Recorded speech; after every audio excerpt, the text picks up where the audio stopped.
বাবারা, তোমাদের মনোবল ভেঙে দেওয়ার জন্য অনেক কুচক্রী মহল নানান ষড়যন্ত্র করতে আছে, তারপরও তোমরা তোমাদের কাজে অবিচল।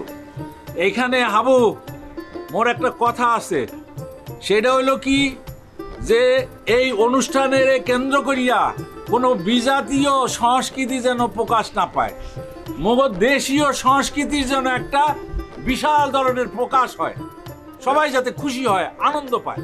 স্যার, আপনি ওটা নিয়ে কোনো চিন্তাই করবেন না।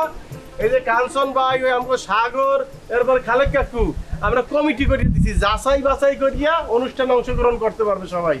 বিদেশি কোনো কিছুই আমাদের অনুষ্ঠানে এখানে প্রশ্রয় দেওয়া হইবে না, আশ্রয় দেওয়া হইবে না। অনেক খুশি হইলাম। এই লেউ ভাই, আপনার কেন আসেন, আমি সামনে সামনে ইয়ে করবো।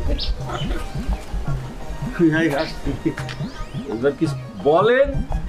না, কি আর বলবো, বলার কিছু নাই। এই ফিলে একটা অনুষ্ঠান মগো গ্রামে হইতে আছে, মানে একদিক দিয়ে খুশির বন্যা বইয়ে যাইতে আছে, আর একদিক দিয়ে চিন্তায় পড়ে গেছি যে ওই যে কুচকি মহলের কথা যে বললে, স্যার যে বললে, মানে এইয়া যে মানে কি একটা উদ্বেগের মধ্যে আছে, এইয়া লইয়া প্রকাশ করতে পারতেছি না। আল্লাহ ভরসা, মগ হাবু সচেতন ছেলে, সেসব বুঝিয়ে অভিনয় করতে আসে। আমার ধারণা ইনশাল্লাহ কোনো সমস্যা হইবে না। বাবারা, তোমরা অনেক পরিশ্রম করতে আছো, আমরা তোমাদের জন্য কিছুই করতে পারতেছি না, তবে তোমাদের প্রতি আমাদের অকুণ্ঠ সমর্থন থাকবে। আমরা যে কোনো ভালো কাজের অংশীদার হইতে চাই, তারই ধারাবাহিকতায় আমি আর হেড স্যার তোমাদের জন্য সামান্য কিছু উপহার নিয়ে আসছি। তোমরা যারা আয়োজক কমিটিতে আসো, ছেলেদের জন্য একটা করে পাঞ্জাবি, মেয়েদের জন্য একটা করে শাড়ি আমরা উপহার নিয়ে আসছি। বলতে পারো এটা তোমাদের প্রতি আমাদের একটি ভালোবাসা। স্যার, আপনারা এত আয়োজন কোন করলেন, মোরা তো টেরি পাইলাম না। স্যার, আজকে আবার প্রমাণ হয়ে গেল মোরা কেউ আলাদা না, সবাই মোর এক পরিবারের সদস্য। স্যার, এর আগে এক পাঞ্জাবির লেগিয়া, জাকাতের পাঞ্জাবির লেগিয়া হাঙ্গানা গ্রাম 4 দিন পর্যন্ত মাইকিং করতো, আর আজকে উৎসবের লেগিয়া এই যে পাঞ্জাবি দিতে আছেন, শাড়ি দিতে আছেন, মোরা কইতেই পারি না। এখন সবার উদ্দেশ্যে বলবো যে তোমরা একটু শান্ত থাকো, সহযোগিতা করো। এখন এই পাঞ্জাবি আর শাড়ি মগো লেবু ভাই সবাই রাতে তুলিয়ে দিবে। লেবু ভাই, আমরা অনেক গর্বিত পিতা, আপনাকে আপনার ধন্যবাদ জানাই এবং আপনাকে আমরা অভিনন্দন জানাই। আপনি হাবুর মতো এইরকম একটা জ্ঞানী ছেলে, এরকম একটা গুণী ছেলে, এরকম একটা সৎ ছেলে, এরকম একটা ভালো ছেলেকে আপনি জন্ম দিয়েছেন, আপনি তার পিতা। হাবুর জন্য আমরা গ্রামবাসী সবাই গর্বিত। হ্যাঁ, তো বুঝতে পারতেছি, মোর পোলার লাগিয়ে গ্রামবাসী গর্বিত।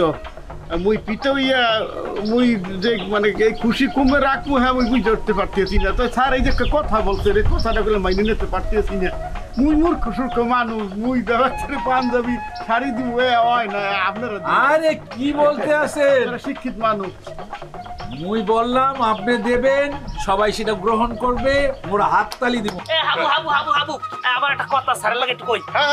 স্যার, আমার সব পাঞ্জাবি পুরানোই গেছে, নতুন পাঞ্জাবিটা যে দেবেন এইটা পিন দিয়ে আমার গটকালি করতে যে কি সুবিধা হইবে। আচ্ছা ওই কমিটিতে মোর রাখলে ভালো না? আপনি আছেন, আপনি বিবাহ কমিটিতে আছেন। মোর খুব আনন্দ লাগতেছে যে এই ফিল একটা অনুষ্ঠান মগো গ্রামে হইতে আছে। হ্যাঁ, দেখি তো কোনোদিন হয় নাই, কেউ চিন্তাও করতে পারে নাই।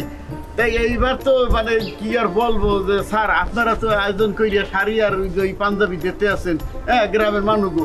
সামনের বার যদি এই অনুষ্ঠান হয়, তাইলে হাঙ্গা গ্রামের মানুষের পায়জামা, তারপর পাঞ্জাবি, তারপর শাড়ি যা যা লাগে হ্যাঁ মুই দিমু।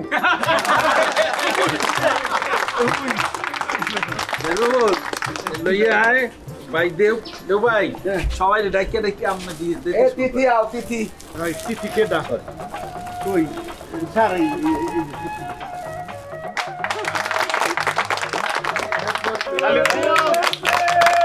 মিলনের বউ আইছে।